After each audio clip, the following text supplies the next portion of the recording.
Do you want to become a talk show host? Do you have a great idea?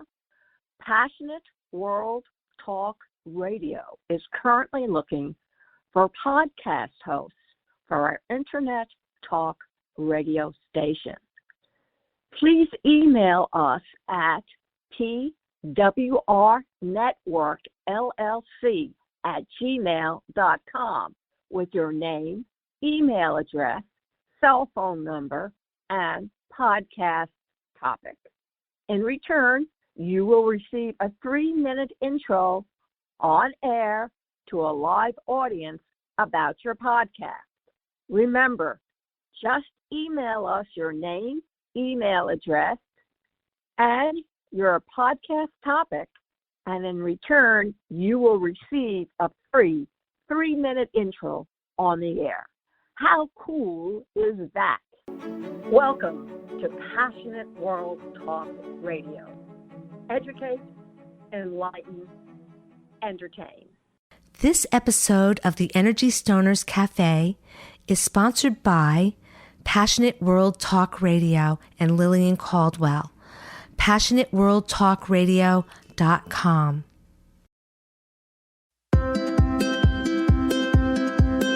Welcome to the Energy Stoners Cafe. My name is Toni Quest, and I'm really happy that you're here.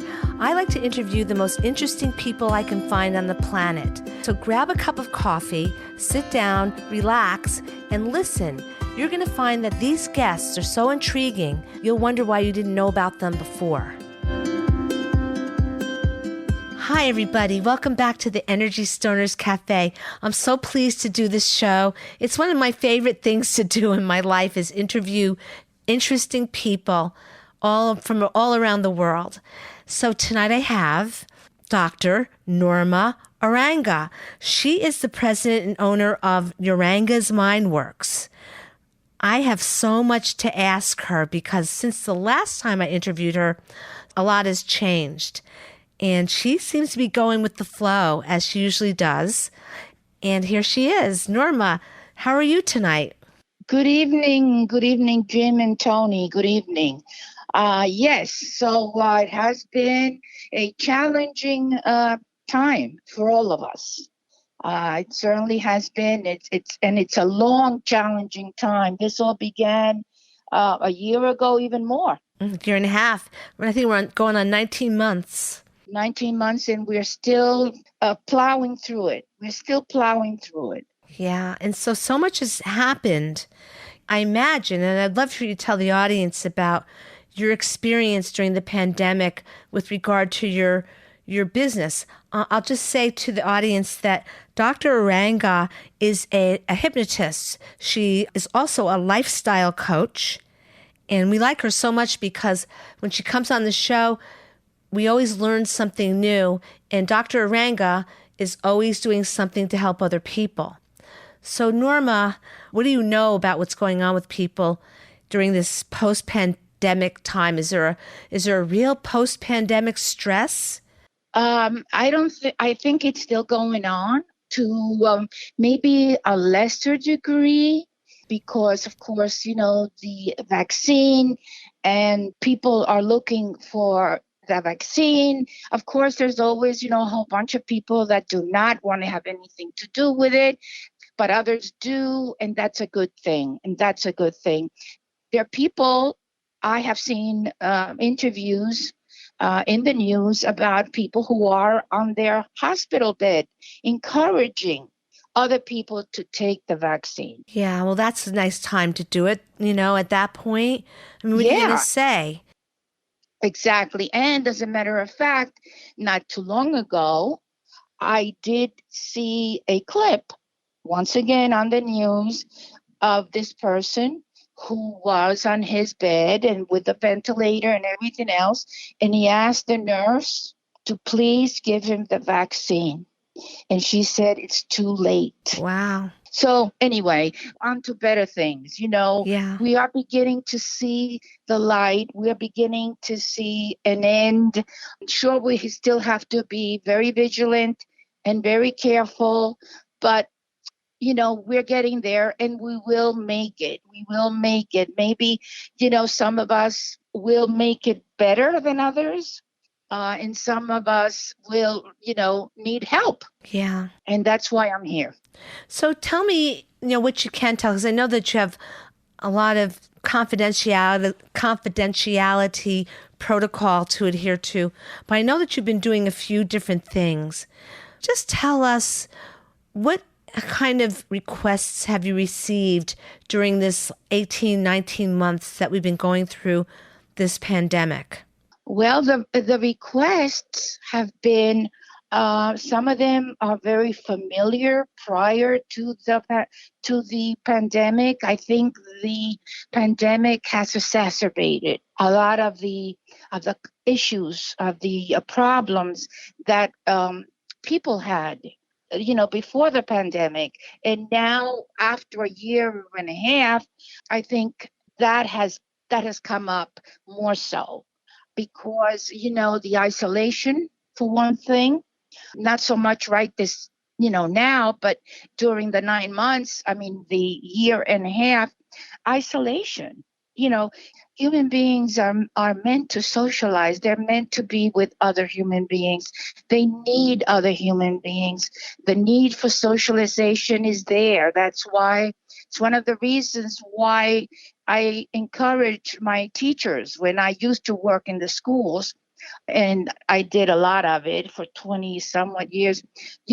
I encouraged socialization skills to all those pre-K and K classes.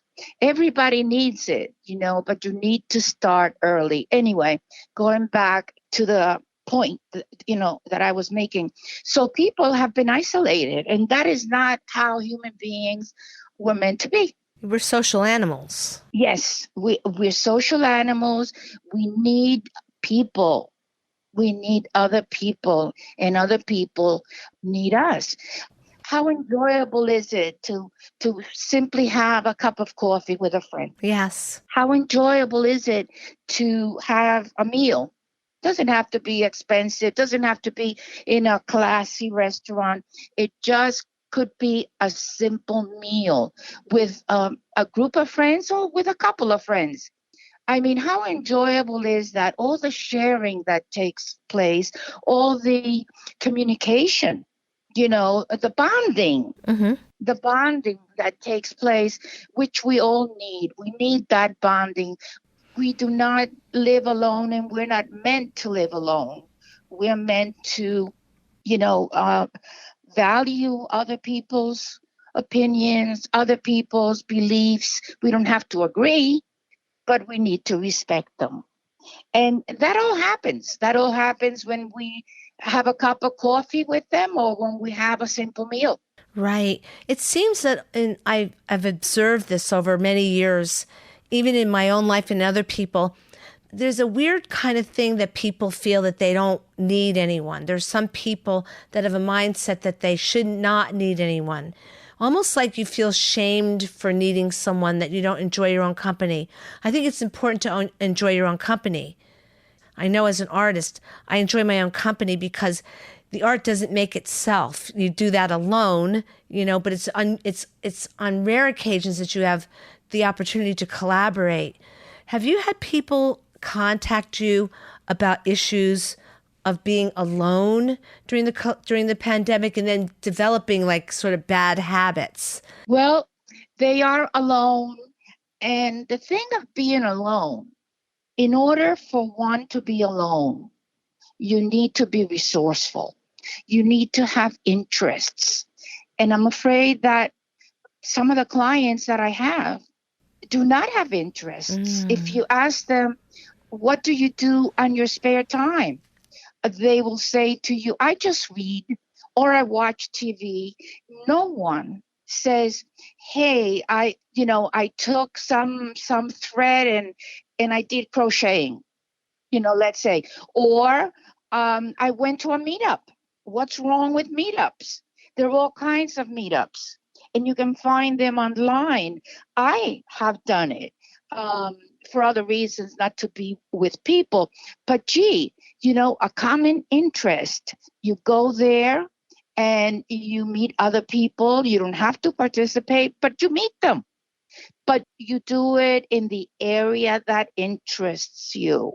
For example, in my case, I joined a meetup with people that were interested in hypnosis. I could imagine what that was like. I would love to be a fly on the wall there. Yes, I wanted to know what other people were doing. Right. And but going back to being, resourceful and not enjoying things by yourself. Of course, you can always call a friend. But what about like COVID? When COVID, what are you going to do at home? What are you going to do? You have to be resourceful and find those areas of interest that maybe were hidden. And if you allow them to surface, you can do a lot with it. Not even going out to a museum, for example, take a course online. Learn something. Yeah, you can take a course online. You can do scrapbooks. I have to tell you, my best times, although I enjoy being with my friends, tomorrow I'm going to be, I don't know if I have ever told you this, and maybe not, but I'll just bring it in. Tomorrow I'm going to go do ballroom dancing with a friend. Oh, nice. Yeah. But that has been something that I have always liked, and I've been doing it for many years, since the early 90s, and I have taken plenty of lessons. I don't take lessons anymore, but there are some ballroom dances that I'm not so proficient in. Mm-hmm. So I would then take lessons for that. But it's a movement. Ballroom dancing is a movement. You're in the circuit or on the circuit, meaning that you go to one and you learn about the other one and you see the same people, more or less. Sometimes there are new people coming in, but these people, including myself, know each other. So it's great.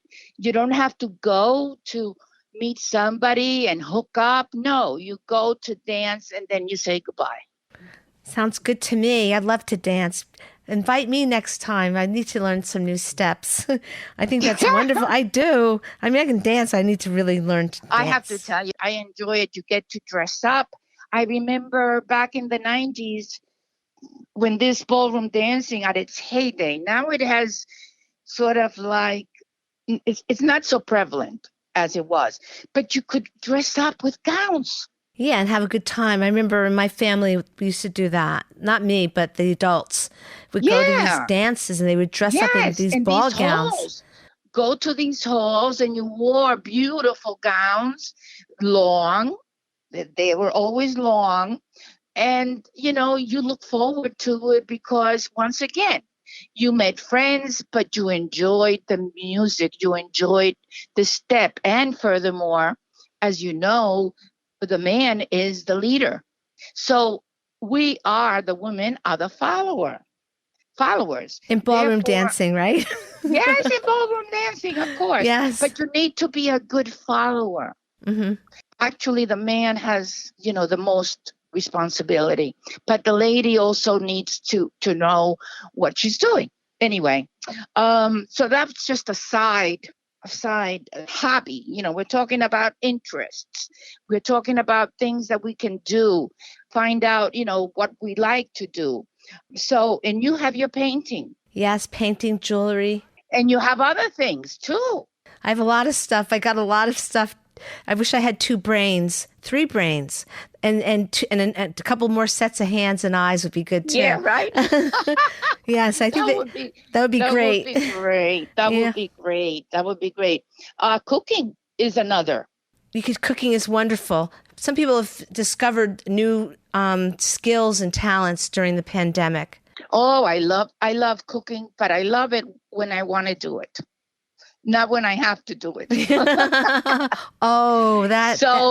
I don't cook every day. Sometimes I just order out or, do whatever there is in the fridge, the pizza, whatever. We forgive you for that. I love to cook. And come up with new recipes, etc. But once again, you need to look You need to entertain yourself. And people don't know how to do that. Well, a lot of times people, like I said, don't feel comfortable with their own company. Exactly. And that's another issue. If you need to be validated with other people, then that is a problem. And then there is also the problem of feeling awkward, feeling uneasy in front. I have a client who just started, as a matter of fact, a young girl in her 20s, and she just feels, I'm not giving her name, so there is no problem about confidentiality, but like most people, she's not the only one. They just do not feel comfortable in front of other people, in front of groups. Mm-hmm. They just cannot function. They feel awkward. They feel judged. It's interesting you say that, because I'll say that and there are probably people listening that could use your help with certain things. That's why I'm bringing this up. Ask yourselves if you would feel comfortable going in a restaurant alone and sitting down and ordering a meal and being there by yourself. Yes. I do, but a lot of people just will not do that ever. No. And I have done it. I have done it too. Yeah. I have done it if I feel that I should treat myself and I'm not with anyone else and I am driving somewhere else and I'm hungry. I pass by a restaurant and I said, and I say to myself, this is a good day for me to sit down, have a glass of wine, make some calls maybe, while I'm eating, order something special just to make it special. Yeah. Yeah, I don't have a problem as well. I mean, obviously everyone likes to, be with somebody else, but not all the time. It doesn't have to be all the time. You need to, and I use the word need. I shouldn't use it, but it's helpful. It's very helpful to be able to function on your own. Right, exactly. I mean, you're the most important person in your life. Right. Now, I want to just like kind of shift gears a little bit. I understand that you have embarked upon a different type of hypnosis, and you're sort of launching it, that you're actually doing Spanish language hypnosis. Yes, I began that not that long ago, possibly, let's see, 7 months, 8 months ago. And I really, although I do advertise it on my website. Which is? Oh, by the way, let me just clarify something. It is not Uranga's Mind Work anymore. Oh, okay. Correct me. Yes, it's Hypnosis and Life Coaching of Westchester. Hypnosis and Life Coaching of Westchester. Right. Is that the website as well? That's the website, except, .com. Yes, exactly. So, the website would be Hypnosis, Life Coaching, all, continuously, Hypnosis, Life Coaching, WC. It's the abbreviation for Westchester.com. That's the website. Now, how's that going with the Spanish language hypnosis? I imagine it sounds really great. I just love the way the Spanish language sounds.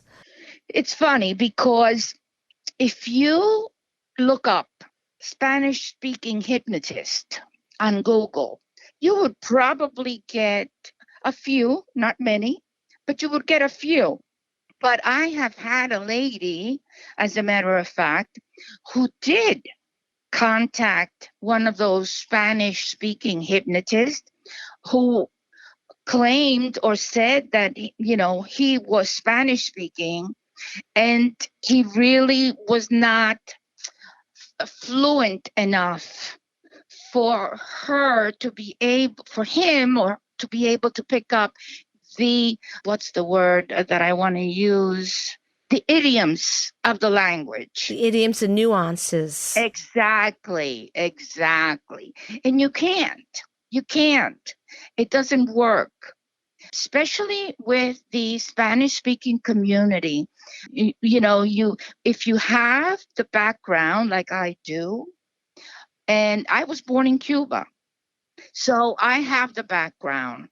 I have the upbringing Now, it doesn't mean that maybe there's a little thing here and there that changes between Colombia and Cuba, okay?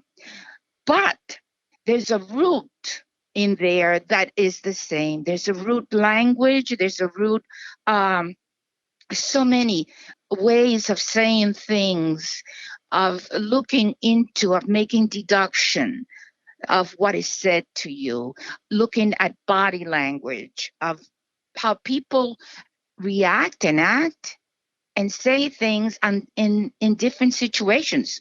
Yeah.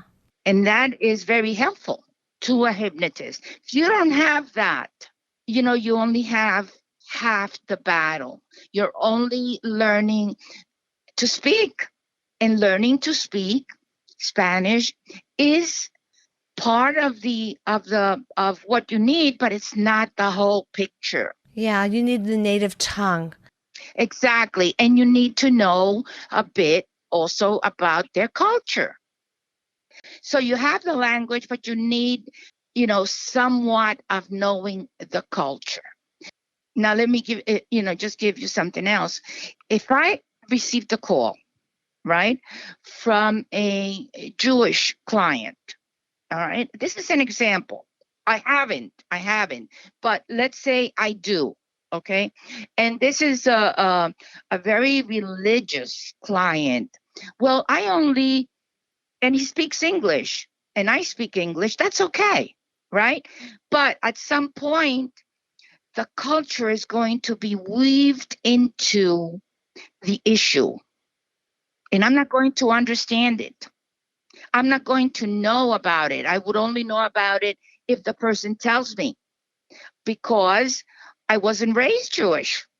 Right. So how would you know? So how would I know? I mean, we could communicate. He speaks English. I speak English.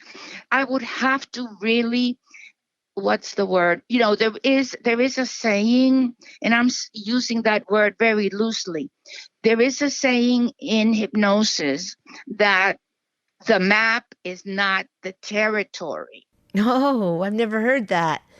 The map is not the territory. The map, M-A-P, the map is not the territory. Just put that in context for us. Well, the context is this. Every human being has a map of his own. No two maps are the same. I live in New York. You live in New York.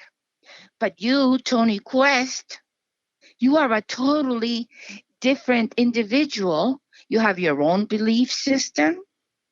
You have your own upbringing. You have your own issues, right? Issues, yes.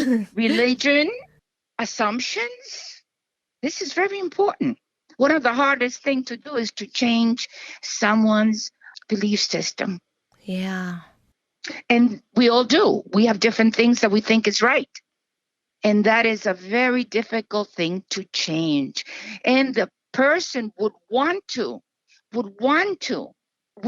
change, their beliefs. This is an example, okay?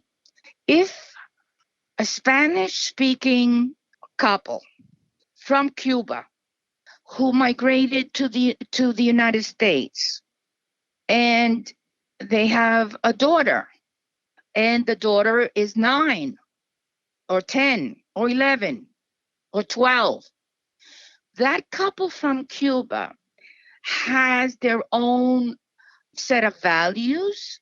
They have their own way of raising children, and they would look very judgmental of a teenager putting lipstick on until she's 15.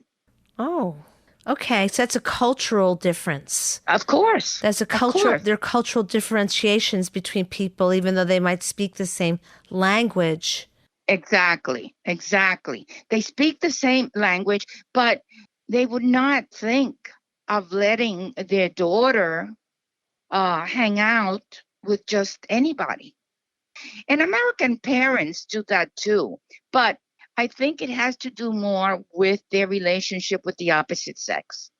Interesting. They would not think of having a child say, oh, an adolescent say, I like so-and-so, so I'm going to bring him to the house, 13 or 14 years old. No, in their culture, they say, no, you're too young for that. You continue with your school, continue with your sport, continue with whatever you're doing, but you're not hanging out with boys at 13. No, not in my world, not in my family. Yeah. Once again, the map is not the territory. It's interesting. I had a conversation similar to this, just part of an interview. And we were talking about the fact that this gentleman was in a family business, a very successful family business. And I had made a comment that he seemed to have a lot of responsibility. He was a man, but I had observed over my lifetime that in some countries, young men, very young men, are given a lot of responsibility very young, at a very young age. And I find often in certain businesses, if it's a family business, the young people, I guess in our generation, perhaps a lot of the young women are given responsibility, but still it's the young men are given more responsibility in some cultures than they're given in other cultures. Right. I want to ask you, during the time during this awful pandemic that we've been going through so much stuff, have people reached out to you? Like, I know I call it my COVID plumpness. I've lost 5 pounds of it, and I'm ready to release the rest of my COVID plumpness. People are eating a little bit more, drinking a little bit more. Absolutely. Were you getting a lot of requests for help with those kinds of things? Yes. Now, let me say just this part. I do have some clients that have come to me with a totally blown out addiction. Whoa. Now, this is a very delicate, program that I need to design for them. Mm-hmm. And not only do I need to design their program, their healing program, their addiction program, but they also have to have support from the outside. Yeah. You just don't go, if you're trying not to drink, you don't hang out with friends that drink. It seems it almost validates what you're doing against yourself by doing that. Exactly. And by the way, I also have them come to see me twice a week for a total of 6 to 7 weeks. Okay. So it's twice a week, intensive support coming from me so that I know their progress. And if they're progressing, if you're trying to give up alcohol, you don't have it in the house. I had a man, person who wanted to stop drinking. And he told me when he drank, it wasn't all day. He wasn't drinking all day. He was drinking after work. So I told him he has to get rid of the booze. And he kept on saying, why can't I have at least one drink? Somehow it doesn't work that way, I hear. No, the body does not work that way. You also have to have a doctor supporting this client by giving him medication for withdrawal. It's like a prong. It's me, it's the client, it's the doctor, and sometimes it's AA. Yeah. What about the 12-step programs with regard to this and hypnosis? Do you kind of work in tandem with that? Yes. Now, I have fun. I have to tell you, I have heard and seen various schools of thought about the 12-step. Now, the 12-step has had many years of success, and it works, I remember seeing this workshop with this hypnotist, and she was totally against the 12-step. program. Why? Because you are validating your alcoholism every time you go to those meetings. You're saying, my name is so-and-so and I'm an alcoholic. It's self-diagnosed disease. That's what I call it, self-diagnosed, because you say those words. Not only that, but you validate who you are. Isn't it better, to give yourself a new identity? This is what the lady that gave this workshop was saying, that you need to give the alcoholic a new identity that is not that he drinks. What is your feeling on that? Well, I have to tell you, I think you can give the person a new identity, but you can't do it at the beginning.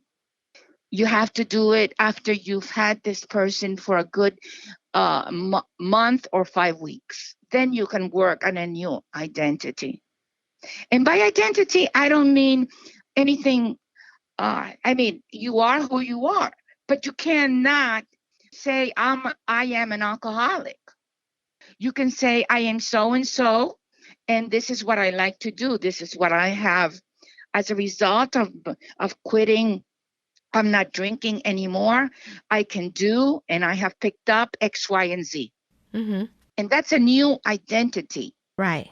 So do you subscribe to her theory on this? Well, I have to tell you, I'm not sure. I like both. And I guess, the trick is going to be when I give my consultation the first time. Yeah, once you make an assessment, you really, because everybody's different. Exactly. You cannot just go. You cannot just go and start with this new identity right away. It won't work. You have to work around the issue of the drinking. And why you're drinking. Some people don't know why they're drinking. And you have to start with the physical environment. You have to start with the physicality of the person who's drinking. They probably don't know why they're drinking. So you need to assess so many things. That is, addiction is one of the hardest things to treat and to heal. One of the hardest thing, because, in essence, what you're doing is changing the person's life. If after work, they used to go to the neighborhood bar and meet up with their friend. Well, now they're not going to meet up with their friends. So what do? Go home and feel sorry for themselves? No. You have to replace that habit of going to the bar. You have to replace it with a meaningful activity that brings the person some kind of fulfillment. You can't just take things out and expect people to be able to function, because there's a hole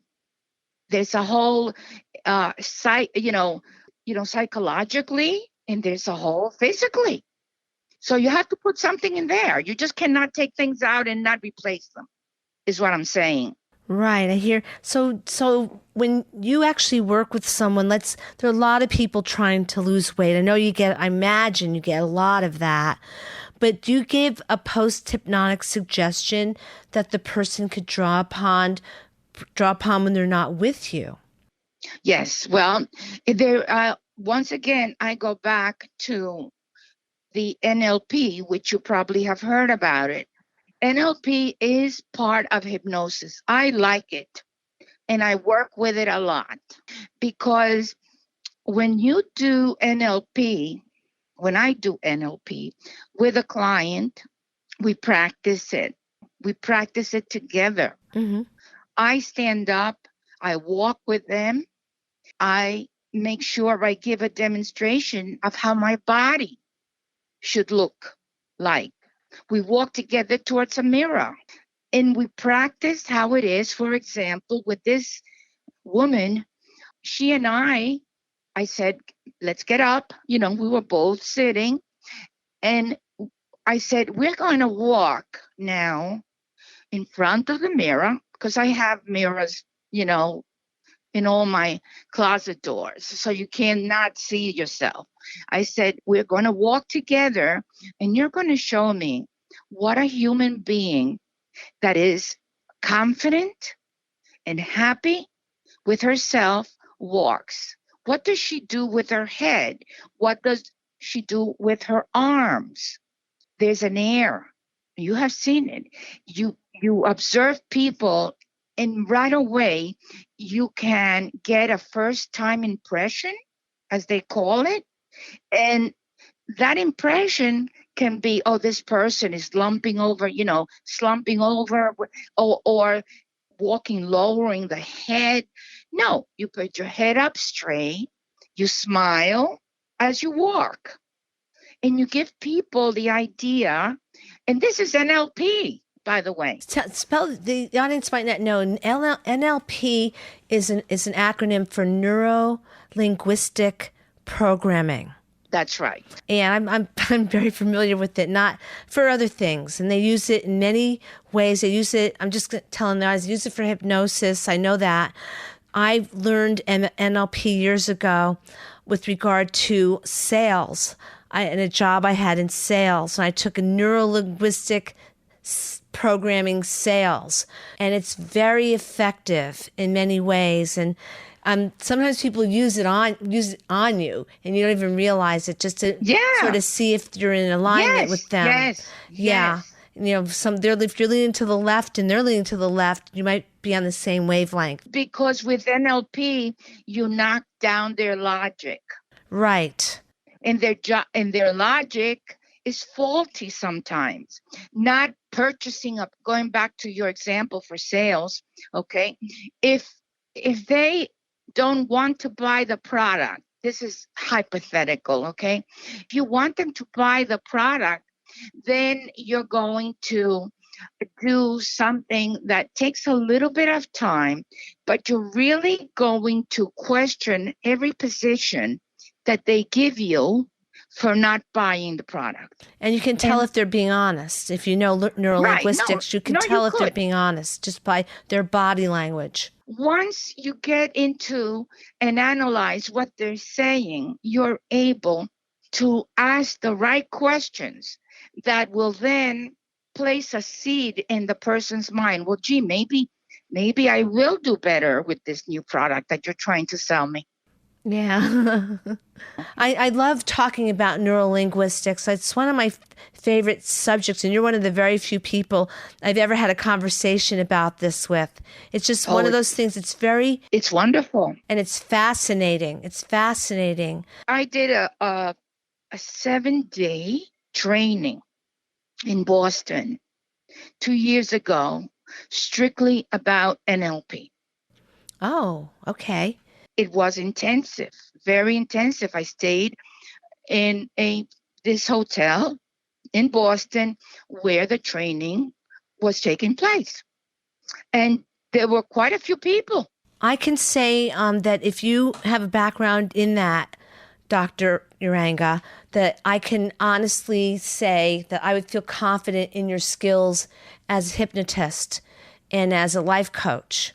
A lifestyle coach, because it's just something that's so effective and so genuine, in its effectiveness. But, we could do another interview about that.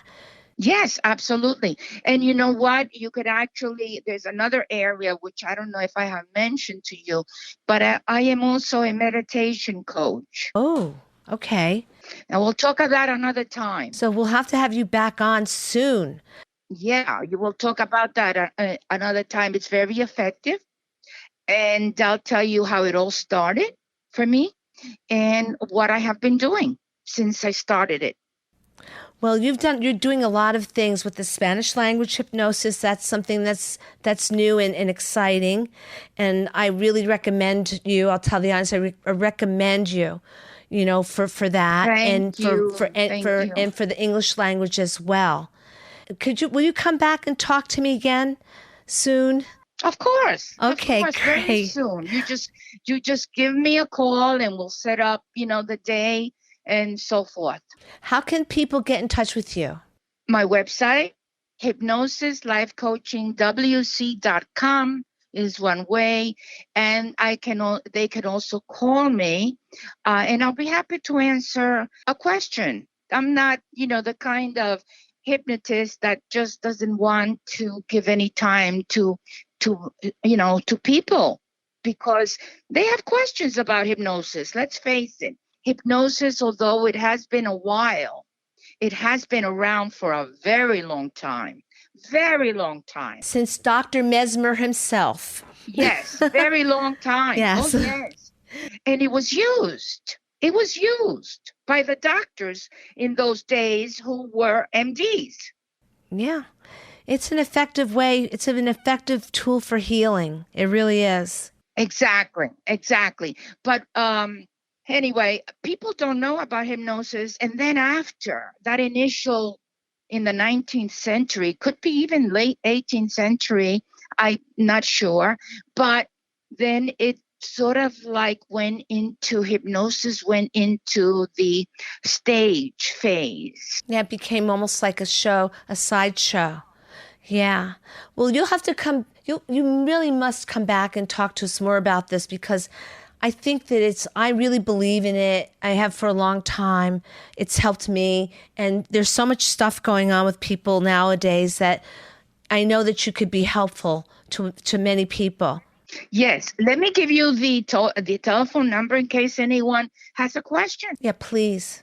917-217-1553. 917-217-1553. Dr. Norma Uranga. She's a hypnotist, and if you want to change your life and you really want to do what it takes, give her a buzz. And life coaching as well. Life coaching, there's nothing wrong with getting help. There's nothing wrong with getting help. That's a sign of a really strong person. And everything can be worked out. There is no problem that cannot be, relieved, if not eliminated. Yeah, that's right. Eradicate your problems. That's what we all want to do. But I thank you so much, Dr. Uranga. You're very Dr. welcome, Uranga. Toni. And Jim, thank you very much for your time. And we'll see, but we'll certainly talk very soon. Yes, definitely. Thanks again. I'm going to say goodnight to the audience. Thank you again. Come back next time. I look forward to it. And I appreciate every single person that comes to this show. Thank you so much. And I'll see you next time. You too. Good night. Bye-bye. Thank you for listening to the Energy Stoners Cafe. Do you want to become a talk show host? Do you have a great idea? Passionate World Talk Radio is currently looking for podcast hosts for our Internet Talk radio station. Please email us at pwrnetworkllc@gmail.com with your name, email address, cell phone number, and podcast topic. In return, you will receive a 3-minute intro on air to a live audience about your podcast.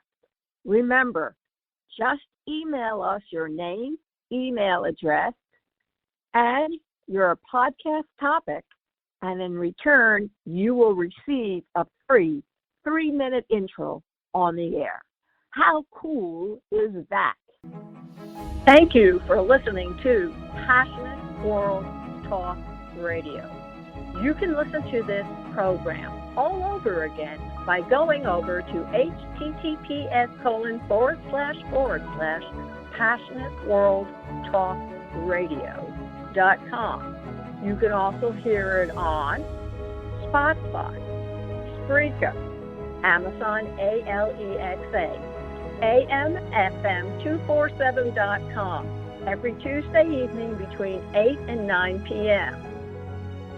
YouTube, Facebook Live, LinkedIn, and all the other podcast directories one can find on the internet.